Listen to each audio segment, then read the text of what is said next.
Hello and welcome. I am DJ Nick and Knight of Rhythm, and today we are shooting a special episode of the Awesome Wedding Experience podcast.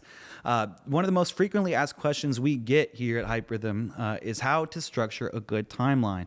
A lot of people haven't ever thought of planning a wedding before or done any type of planning of a wedding timeline. So as someone who offers DJ and videography service, we have a really good idea of how to plan your entire day of timeline from start to finish. So let's get started on that. Number one, there's actually 3 timelines that you're going to want to create potentially for your wedding day. One would be a rehearsal dinner timeline for the guests as they arrive the day before and knowing the major factors of when, where, what's happening, and who should be there at that time. Any good timeline is going to cover those 4 aspects, but your rehearsal dinner timeline, then your actual day of wedding timeline that your vendors will use, followed by potentially even a 3rd timeline that would be your family and friends timeline to let them know internally what's going to be happening and when. People with these set up have the best success and less stress than anyone else, so definitely consider that. But then going to your actual day of timeline, there is so much that happens. It all begins with when should your ceremony start, and this is determined off of the sunset time of your time of year that your wedding is going to be at. A quick Google search of your wedding date followed by sunset time is going to pop that out. But your photographer and your videographer, your coordinator even, might give you that in advance and say, hey, this is when we think you should start and this is when we think you should end. For us as a DJ, we try to shoot for 6 hours from pre-ceremony to the end of the reception. And that the reason being is it'll give you about 3 hours long of a dance segment, which is plenty of time. I used to recommend 2, but we're confident that we can rock your dance floor to 3 hours for sure. But really, a lot of this whole what happens before the pre-ceremony is determined by your hair and makeup team, your photography team, and your videographer. So let's get started on that. So with your videographer and your photographer, they're going to want to begin getting photos at the end of hair and makeup, getting bridesmaids finished up. Not the bride. Bride's the last one in line, but they'll get there probably at the end of the bride, sometimes earlier than that. Now, this hair and makeup ending usually happens about 4 to 5 hours before the ceremony begins. So keep that in mind. These are all general rules. Everyone's probably got something different, so this is just a rough guideline leading up into the actual pre-ceremony. We've got some notes here from previous timelines that we've done. And we have 4 hours before the ceremony begins, groomsmen should start getting ready. 3 hours before, bridesmaids should start getting into their dresses. And then at the same time, that's when the bride and groom should be getting dressed themselves. Now, the next step is a controversial one, and we highly recommend doing this, and that is going to be a first look. Some people will wait till the ceremony to see it, of course, in tradition, but we've seen so much benefit of people doing their first look before. And here's some reasons why. It's going to give you plenty of time to calm your nerves and get your feelings out to one another. When you do your ceremony on the day of, you might not be able to, do your personalized vows at the ceremony. You might not get to talk and share in that special moment back and forth. This gives you that time. You get to spend that quiet time together more before. You get to knock out a lot more photos before the ceremony, which means you can enjoy your cocktail hour. If you paid for musicians or you put time to making playlists to hear this background music, you get to actually be there and enjoy it and not just be a spectator of the day. Finally, if you're like me, you might get emotional and you might be shedding some tears. You might want to, touch up in the mirror before you head into the reception, and that gives you a good, chance to do that as well. So with that being said, that's the benefit of doing a first look, but talk to more people about it. We highly recommend it here. This can be done even if you don't want to see each other. You can do it back to back behind a wall, holding hands or something like that. Photographers have plenty of great ideas, but this is even done. You can do this between your parents as well, maybe even your wedding party, your bridesmaids, your groomsmen, whoever it might be. It's always fun to see a first look happen. So keep that in mind, but kind of going into the pre-ceremony of it all, once those family photos are done, the wedding party gets tucked away, ceremony is about to begin, and that's the pre-ceremony start time. So here at Rhythm, of course, we are known for our hybrid options. We can have a violinist play, we can have a full string quartet, guitar player, harp player. There are so many cool options that you can do to really personalize your wedding and find that genre of music that speaks to you guys. But finally, the ceremony does happen. Some people choose a song for everyone to come in, and then one song for the bride coming down the aisle, or some couples will choose maybe multiple songs for different people as they come down. Either way, it's pretty easy for us as DJs. For live musicians, it's a little bit difficult, and they usually recommend to just choose 1 or 2 songs for everyone coming down. Finally, for the microphone situation itself, we take care of lapel microphones for the officiant so that everyone can hear them perfectly clear, and then as well a handheld microphone for any readers, or if the couple might say personalized vows over the mic, this is a great way to make sure it's captured crystal clear. Videographers will have their own separate microphones that are recorded internally. That's a whole nother discussion. But the greatest part is finally that exit moment. You have your recessional song. Everyone's so happy. The vibes are immaculate. And you head into cocktail hour. Now, cocktail hour is its whole beast. Once again, if you do your first look, you get to enjoy it. If you don't, then you're out taking photos with the family for the full entirety of the hour. About 15 minutes before your cocktail hour is over, usually your coordinator is going to invite guests in to get situated into the reception space, and we'll head into dinner. Now, that's a whole nother topic, but for now, dinner. Dinner introductions start with introducing, of course, the bride and groom into the reception, but some people choose to do the wedding party. Now, personally, I don't really enjoy doing the wedding party because that's so many names that a single one getting messed up can just ruin the entire vibe. Boo, DJ. No, I'm here to make sure it's great. So we usually recommend either having everyone come in as a group and we just choose a song so no one gets singled out, happens real quick, and then boom, that's the excitement build that you need. Or we'll do pairs and we do first names only. So that way I don't have to worry about any complicated last names. Thank you so much. But once that moment does come when we enter the bride and groom, consider this. How would you like to be introduced as? Mr. and Mrs., the newlyweds? Are we going last name? Are we going first names only? There's so many things to think about, but it's the way that your DJ is probably going to refer to you throughout the evening. Keep that in mind. Finally, once that is done, people either choose to do their first dance then, immediately, or at the end of dinner. If you do it at the beginning, I usually recommend it because you're going to get those nerves out the way. If it's choreographed, you finally get it done. You get to enjoy the rest of your dinner without thinking about that choreographed dance the entire time. But most importantly, think about the time frame for any of your special songs that you choose. If it's a regular song, it's going to be like 4 minutes. You want to choose to the end of the second verse and chorus, which is about generally 2 minutes and 30 seconds long. So that's going to be plenty of time for you to feel the song, for your photographer, your videographer to get the shot, but also it's not going to feel like you just rushed it out the way. Same thing for the parent dances, by the way, later, but we'll get back to that. So once your first dance is over, you can go into dinner. But before you begin dinner, I always like to tell couples, hey, when are you going to say a quick thank you or welcome on the mic? That can be before dinner begins. It can be, after the toasters, either spot. I just please say something on the mic. A quick thank you goes a long way to your guests that might not have got to talk to you during cocktail or dinner. So with that being said, sometimes there is also an officiant, a blessing, a prayer beginning, or even maybe a speech by one of the parents. That's always, random. It might happen in some, it might not happen in others, but regardless, it's about how your dinner will be distributed at that point. Now, dinner can be buffet, plated, family style. Your coordinator is usually going to go table to table to release in that circumstance.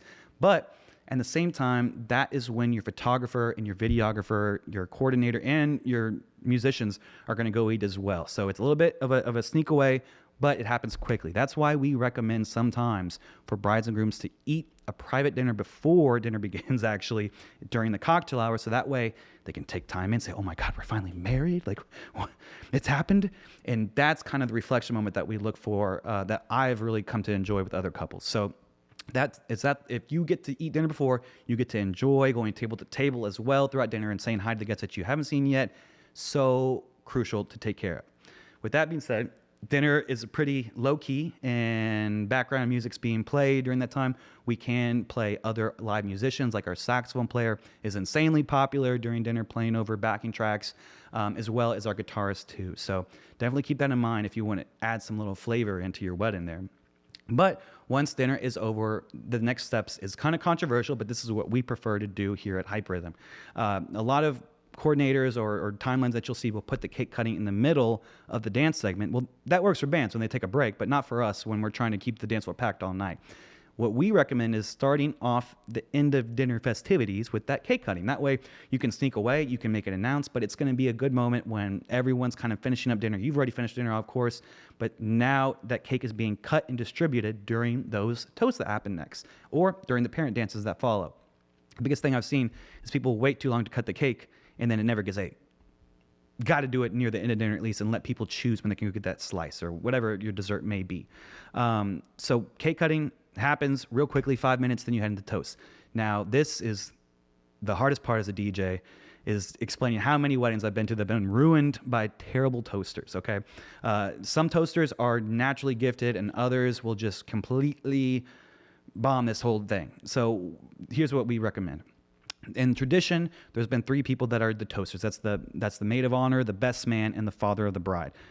Great, you can do that if you want, but don't feel that you're beholden to tradition. A lot of these traditions you'll find out were created randomly from Queen Elizabeth back in 1840 and have no real significance to a wedding. So keep that in mind. But 100% your toasters should be comfortable with public speaking, and you know that they'll say a good speech at your wedding. Someone who is uncomfortable and awkward on the microphone is going to just feel like it was a waste of time, honestly, when you could have been dancing and celebrating anyways. So with whoever goes, once again, remember that it should be short, it should be to the point, it should be about the couple and not about grilling them or some roast. Those are always the worst, in my opinion. But everyone's got their own, right? So toasts happen, and this another important thing too to think about is where will your toast take place? Okay, a lot of people just assume the dance floor, or they assume, oh, we'll just have them do this or that. Well, think about this: where will they stand? Where will the couple stand? Will they stand or be seated? What backdrop do you use? And this is really a photographer question, but there's so many things that go into deciding this, and where is the best place for everyone to view that all at. Toasts are a complicated thing, but really they should happen quick. Don't let anyone go on for 15, 20 minutes. That'll just ruin the vibes. Finally, following that though, you can make a nice transition here. If your father is the last one to go, maybe he can ask you into the father-daughter dance. If you haven't done your first dance yet, even it's at the end of dinner, maybe when the couple says their thank you, one of the partners can ask the other into that first dance. There's so many beautiful ways that you can make natural transitions. It's something to truly consider when you are planning this out in your mind. So parent dances happen. That's the hardest part of the evening. Now we're on to the party. And as a DJ, we kind of have a very similar formula that we like to use a lot of times. We take the couple's playlist and transpose that onto our mixes that we normally do. But I think at least for me, I try to start more old and slow and build up through the generations as time goes on. So that way the energy is progressing, the fun's progressing. Hopefully towards the end, we can do something along the lines of some type of special set, like maybe a pop punk emo set or an EDM Kygo, or maybe even like a rap Cardi B situation going on. And then we wrap it all back up in the last 30 minutes with a good old sing along and family favorites that everyone might love. So that's generally how we kind of go about our DJing. We're not the type really to play line dances. Unfortunately, we don't care if we're playing too much country. We'll sprinkle a few in, but we're not really country DJs. And the best thing about what we do is as I said in the beginning, we offer our packages to be about 6 hours long from pre-ceremony start to the end of the night, which gives you a 3-hour-long dance segment. We used to do 2. Now we do 3 because we realize the benefit of just having that extra hour in case things come up, things get delayed, or the party is just insanely awesome. Some of these dance groups out there, they love all the music. They love, any hits. They have like barely anything on their do not playlist. Country music is awesome. Latin music is awesome to them. And we can make these parties last forever. In that case, you might want to consider adding 30 more extra minutes into your package, maybe a full hour, but that'd be the max, I would say, to go for the most dancing parties out there here. So many different traditions exist across the United States, and especially from the Northeast. And I know the traditions of starting a dance like pre-dinner, as well as LA couples, they want to go longer too. Mexican families can go on, they say, until 2 in the morning, 3 in the morning. Here in Austin, based on venue rules and bars being open, I think it's best to go at max a 7-hour wedding, but 6 is perfectly enough time for you to accomplish everything. So let's talk about the ending and how we wrap up everything at the wedding. So the last 15 minutes, if you choose to do an exit of some sort, is going to be crucial. We play our last song in that last 15 minutes, and if there's an exit, like a sparkler exit or a bubble or some type of confetti, I've even seen foam lightsabers for Star Wars fans out there, what you're going to want to do is, like I said, play that final song, and then when everyone goes to do that exit, we can do what's known and popularized as the private last dance for the couple. So at that point, you choose the song of your favorite song that could have been maybe the second choice of the first dance, and you get to enjoy that moment of seeing the room, that an amazing party's been had, and just the signs of just a fun time everywhere. It's such a good moment to encapsulate the feelings of the day right before that grand exit, and you're back to the after party. So with that final song, we get everyone to go out. Now, there's plenty of options, but some things to think about in Austin is because of the time of year and burn bans and stuff like that, there may be bans on sparklers. There may be venues that don't allow you to use confetti. Once again, those foam sabers are great for a good photo, but we also offer in our company cold sparks, which are the sparks that go on the ground. They shoot up and you can literally put your hand in them. They're safe to the venue. They can be done inside. And this is great for even options when there might be a rain plan needed. The one thing I forgot to mention earlier too is the rain plan. Make sure you have a rain plan. United States is crazy in their weather, but Texas is absolutely insane in terms of it might be pouring in the morning and then beautiful skies later on. So timeline wise, it's always important to have plan B and plan C even for some circumstances. But with that being said, that is all the advice we wanted to give y'all today about what we usually do in our timeline from start to finish. There is so much more to talk about that we'll do a deep dive later in the Austin Wedding Experience podcast into more of a timeline into all the things that you should know additionally about transportation, shuttle services, hotel blocks, all the getting ready parts of the day that we haven't touched on here or just barely touched on. We're going to go into a deep dive in that in episode 11 of season 1.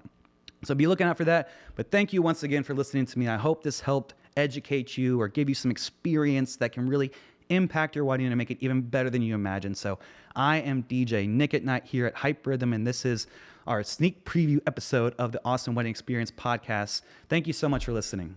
Goodbye.